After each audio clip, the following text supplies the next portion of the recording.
Hello, I'm Pedro Mora, bringing you Pacific Media and now, Pauline.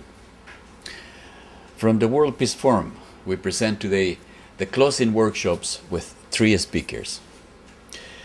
The first one, Mr. Greg Albo, a professor of political economics at York University in Toronto.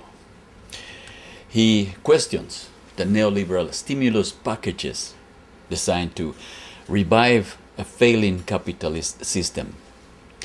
He also warns social democrats and unions about an impending public service cuts, which are planned to continue this year.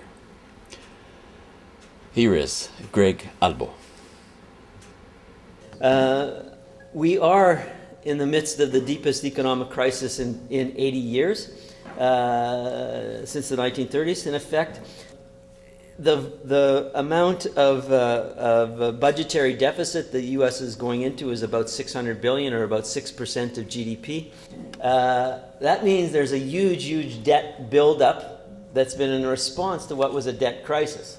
Now, the critical thing there is the debt crisis is moving, right, from particularly on individuals, consumers, and corporations, right, into the state sector. Okay? So it's moving into the state sector as a fundamental way that the crisis is evolving. This crisis emerges out of neoliberalism. It has aspects, obviously, of being a deeper feature of a crisis of capitalism. But the question of being a more structural crisis of capitalism also means that there has to be social movements, working class movements that are challenging those structures of capitalism. Right? If it isn't at that level, right, you're basically still fighting, in my view, within the structures of neoliberalism. Is neoliberalism, of course, told us that there should be no deficit financing.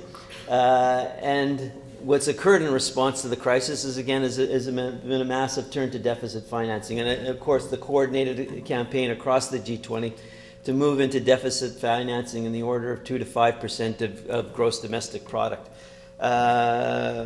The key example of this for us is the U.S. case, which is moving in terms of a deficit financing in the order of $800 billion. And in Canada, it's been the sharp flipping that we saw in like 4 months. Flaherty was Mr. Balanced Budget, and then he was touting the turn to a deficit financing and fiscal stimulus, and then it was a very big fiscal stimulus. So the Canadian deficit now is in the order of $60 billion.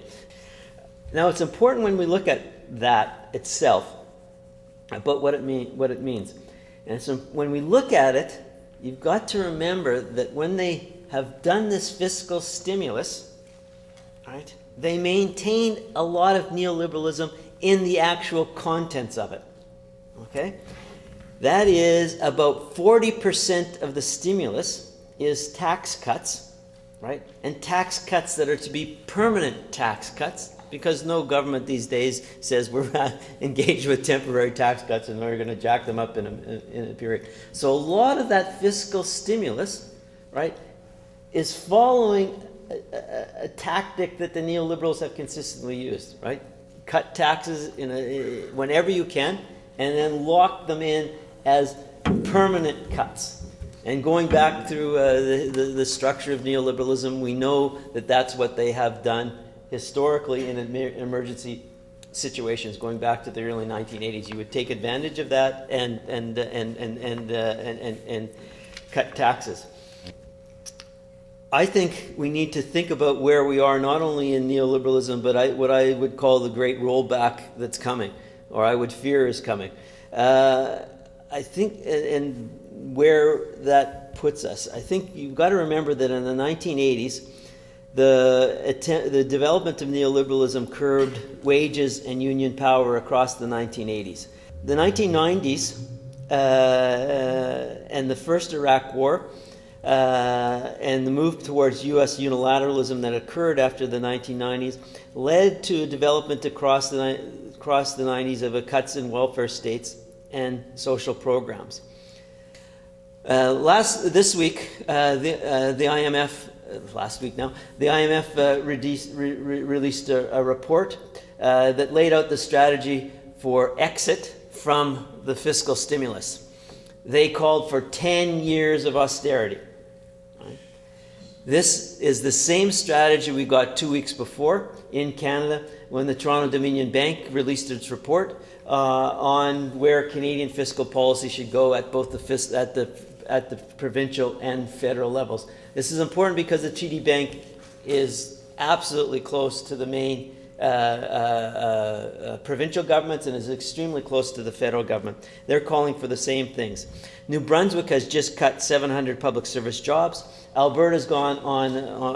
Alberta is now demanding wage rollbacks for teachers and healthcare workers. BC, this is held off until the Olympics, but this will be your post-Olympic celebration. Will be a new attack on the public sector. In Ontario, the budget in the fall economic statement in Ontario laid out its strategy for what they're calling 5 years publicly. But if you look at the economic forecast, is also a strategy of 10 years of austerity. Now, what does that mean when we're looking at the public sector now? Well, we know it has difficulty dealing with cutting completely back in health. We know that there's problems on any kind of radical cuts on pensions.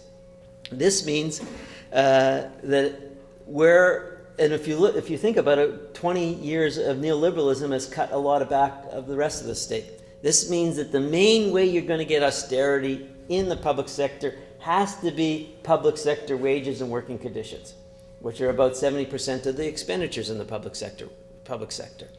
And when we think about that, this also means the way that you're going to get those is partly through wage compression that is going to come back through legislative coercive forms of rollback from the state sector.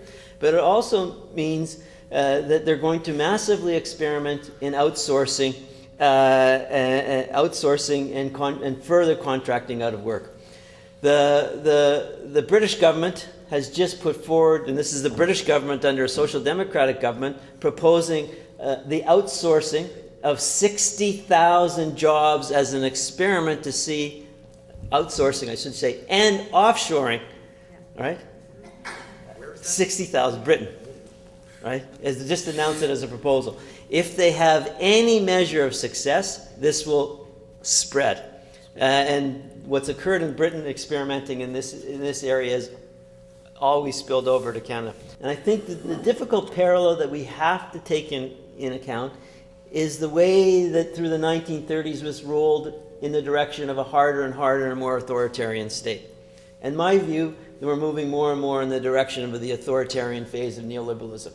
There's going to be a hardening in response to this, particularly because the public sector attacks that are coming are going to be very significant. And when you have those kinds of public sector attacks, which involve services, etc., you can't but deal with it through authoritarian measures. And the ruling class is going to do everything they can to retain their power. In your daughters and your